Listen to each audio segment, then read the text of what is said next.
Hello friends, இன்னைக்கு நம்ம வீடியோல எதை பத்தி பார்க்க போறோம்னா my simulation path of immortal மான்மாவுடைய எபிசோட் 2 லின் ஃபெங் சும்மா உட்காரல. அவரோட இரண்டாவது சிமுலேஷன் வாழ்க்கைய ஒரு மாஸ்டர் பிளான் போட்டு நகர்த்துறாரு. 3வது வருஷத்திலேயே தனக்குன்னு ஒரு ரகசிய படைய உருவாக்குறது மட்டும் இல்லாம அந்த காலத்துல யாருமே பாத்திராத வெடிபொருட்கள் மற்றும் துப்பாக்கிகளை தயார் பண்றாரு.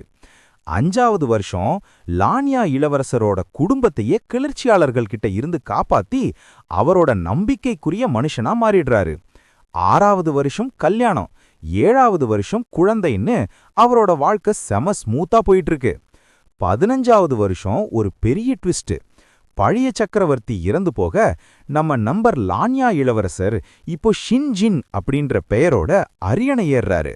நம்ம ஹீரோவை கூப்பிட்டு துணை போர் அமைச்சர் பதவியை கொடுத்து கிளர்ச்சிகளை ஒடுக்க சொல்றாரு. 18வது வருஷத்துல எல்லா கிளர்ச்சியாளர்களையும் துப்பாக்கி முனையில துவம்சம் பண்றாரு லின் ஃபெங். அவரோட சக்திய பார்த்து பயந்த அரசர் அவரோட ராணுவ அதிகாரத்தை பிடுங்கிட்டு போர் அமைச்சர் மற்றும் இளவரசரின் குரு அப்படின்ற கௌரவமான பதவியை கொடுக்கறாரு. 20வது வருஷம் அரண்மனைக்குள்ள ஒரு பெரிய சூழ்ச்சி நடக்குது. மகாராணி மேல சூனியம் வச்சதா பழி போட்டு அவங்கள குளிர் அரண்மனைக்கு அனுப்புறாங்க. நம்ம ஹீரோ அத துப்பு தொலைக்கி உண்மையான குற்றவாளிய கண்டுபிடிச்சாலும் அரசர் மனசு மாறல. 50 வருஷம் வாழ்ந்துட்டு திடீர்னு கண்ணை முழிச்சு பார்த்தா அது கனவா இல்ல நிஜமான்னு யாருக்காவது சந்தேகம் வரும்ல. நம்ம ஹீரோ லின்ஃபெங்கிற்கும் அதே சந்தேகம்தான். நான் வாழ்ந்தது நிஜமா இல்ல வெறும் மாயையான்னு யோசிக்கிறாரு. ஆனா அந்த தத்துவத்தையெல்லாம் ஒரு ஓரமா தள்ளி வச்சுட்டு சிஸ்டம் கொடுத்த அந்த 4 ஆப்ஷன்ஸை பார்க்கறாரு. முதல் 2 ஆப்ஷன் அந்த வாழ்க்கையில இருந்த ஒரு பொருளோ இல்ல சக்தியோ வேணுமான்னு கேக்குது. ஆனா போன வாழ்க்கையில அவர் ஒரு சாதாரண மனுஷனா தானே இருந்தாரு, அதனால அது பெருசா கை கொடுக்காதுன்னு அவருக்கு தெரியும். 3வது ஆப்ஷன் ஒருத்தரோட நினைவை இன்னொன்னுக்கு மாத்துறது, அது கொஞ்சம் ரிஸ்க். அப்பதான் அந்த 4வது ஆப்ஷனை பார்க்கறாரு, சார்ஜிங் ஸ்பீட். இது வெறும் சார்ஜிங் மட்டும் இல்ல நண்பா, இதுதான் அவரோட எக்ஸ்ட்ரா லைஃப். அவருக்கு ஒரு ஆபத்து வரும்போது இந்த சார்ஜிங் தான் அவரை பாதுகாக்குது. அதனால ஸ்டெபிலிட்டி தான் முக்கியம்னு 4வது ஆப்ஷனை தேர்ந்தெடுக்கிறாரு. அப்புறம் ஒரு முக்கியமான விஷயம், எரோஷன் ஆஃப் டைம். ஒரு மனுஷனோட ஆன்மா எத்தனை வருஷ நினைவுகளை தாங்கும்? நம்ம ஹீரோ இதுவரைக்கும் 3 வாழ்க்கையில 166 வருஷம் வாழ்ந்திருக்காரு. அவரோட மன உறுதி இப்போ அதிகமா இருக்கு. அதனால அவரோட ஆன்மாவின் எல்லை 1000 வருஷத்தை தாண்டிடுச்சு. பல முறை பிறந்து இறப்பதால் அவனது ஆன்மா ஒரு வைரத்தைப் போல உறுதியாகிறது. ஒரு மனுஷனுக்கு எல்லாமே கிடைச்சிருச்சுன்னா அடுத்து என்ன பண்ணுவான்னு யோசிச்சிருக்கீங்களா? நம்ம ஹீரோ லின் ஃபெங் போன வாழ்க்கையில ஒரு சாதாரண மனுஷனா அடைய வேண்டிய அத்தனை அதிகாரத்தையும் அடைஞ்சிட்டாரு. அரண்மனை சுகம், பேரரசியோட காதல், நாட்டையே ஆட்டுவிக்கும் பதவி. ஆனா நடுராத்திரியில முழிச்சு பார்க்கும்போது அவருக்குள்ள ஒரு பெரிய வெறுமை தான் இருந்துச்சு. வாழ்க்கை என்னடா இவ்வளவு சுவையற்றதா இருக்குன்னு அவர் நினைச்சப்போதான் அந்த 2 கல்டிவேட்டர்ஸ் வர்றாங்க. அவங்க அந்த நகரத்தையே அழிச்சாலும் லின் ஃபெங்கிற்கு ஒரு புது வழியை காட்டிட்டு போயிருக்காங்க. நாம ஏன் ஒரு கல்டிவேட்டரா மாறக்கூடாது அப்படின்ற அந்த ஒரு எண்ணம் இப்போ அவரை வெறித்தனமா தூங்க விடாம பண்ணுது. இப்போ அவருக்கு ஒரு பிளான் இருக்கு. அந்த 2 பேர் வர்றதுக்கு இன்னும் 50 வருஷம் இருக்கு. அது வரைக்கும் சும்மா இருக்காம அவங்க வந்த அந்த அழிவின் படுகுழி எங்க இருக்குன்னு தேட ஆரம்பிக்கிறாரு. துப்பாக்கி, வெடிமருந்து இதையெல்லாம் விட அந்த மயாஸ்மா சக்தியை எப்படி பயன்படுத்துறதுன்னு யோசிக்கிறாரு.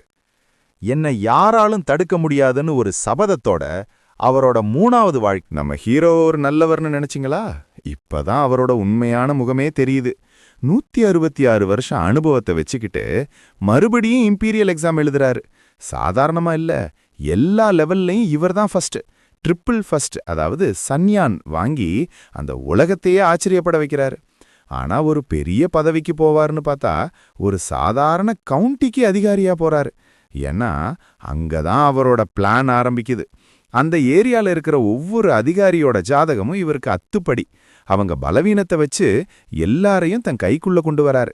அடுத்த பிளான், லான்யா இளவரசர மாதிரியே இருக்கிற ஒரு உருவ ஒற்றுமை கொண்ட நபரை ரகசியமா தேடி கண்டுபிடிக்கிறாரு.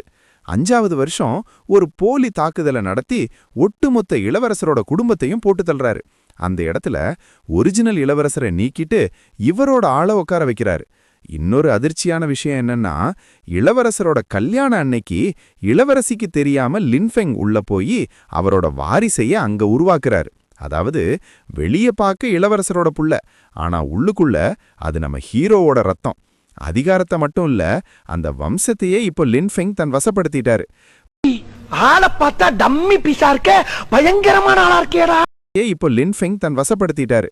15வது வருஷத்துல பழைய அரசர் சாகர நிலைமைக்கு வரும்போது நம்ம ஹீரோவோட ஆளான அந்த டூப்ளிகேட் இளவரசர் அரியணை ஏறுறாரு. பின்னணியில இருந்து லின்ஃபெங் மொத்த நாட்டையும் ஆட்டுவிக்கிறாரு. அடுத்த 5 வருஷத்துல, அதாவது 20வது வருஷத்துல தன்னோட சொந்த மகனையே, அதாங்க இளவரசி மூலமா பெத்த பையன், அதை சக்கரவர்த்தியை ஆக்கிட்டு இவர் கிராண்ட் டியூட்டர் அப்படின்ற பதவியில உட்காந்து அதிகாரத்தை தன் கைக்குள்ள வச்சுக்கிறாரு. ஆனா ஹீரோவுக்கு பதவி முக்கியம் இல்ல நண்பா, அவருக்கு அந்த அழியாத பாதை தான் முக்கியம். 35வது வருஷத்துல ஒரு பெரிய பிரேக் த்ரூ கிடைக்குது. கிழக்கே இருக்கிற அந்த அழிவின் படுகுழி மேல இருக்கிற பனிமூட்டம் 15 வருஷத்துக்கு ஒரு முறை வெறும் அரை நாளைக்கு மட்டும் விலகுமா. இதை கண்டுபிடிக்கிறதுக்காகவே லின்ஃபெங் ஒரு தனிப்படையை அங்க அனுப்பி வச்சிருக்காரு. அங்கதான் அந்த ஆச்சரியமான விஷயம் தெரியுது.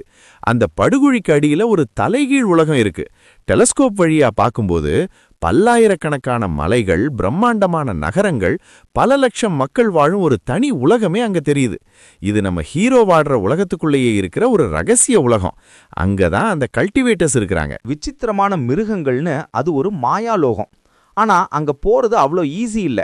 ஒரு குறிப்பிட்ட தூரத்துக்கு கீழே இறங்குனா ஆஸ்ட்ரல் விண்ட் அப்படின்ற ஒரு பயங்கரமான காத்து வீசுது. அது எவ்வளவு பலமான கவசத்தையும் ஒரு நொடியில தவிடுபொடியாக்கிடும். வேற வழியே இல்லாம நம்ம ஹீரோ லின்ஃபெங் அந்த 50வது வருஷத்துக்காக காத்துட்டு இருக்காரு. அந்த நாளும் வருது. வழக்கம் போல வானத்துல அந்த 2 கல்டிவேட்டர்ஸும் கோஹாங் மற்றும் டாவோஷ்வான்சி பயங்கரமா மோதிக்கிறாங்க. ஆனா இந்த முறை ஒரு சின்ன சேஞ்ச். திடீர்னு கீழே இருந்து நெருப்பு பிழம்புகள் அவங்கள நோக்கி பாயுது. யாருக அவன், எங்க சண்டையில குறுக்கிடுறதுன்னு கோஹாங் டென்ஷன் ஆகுறாரு.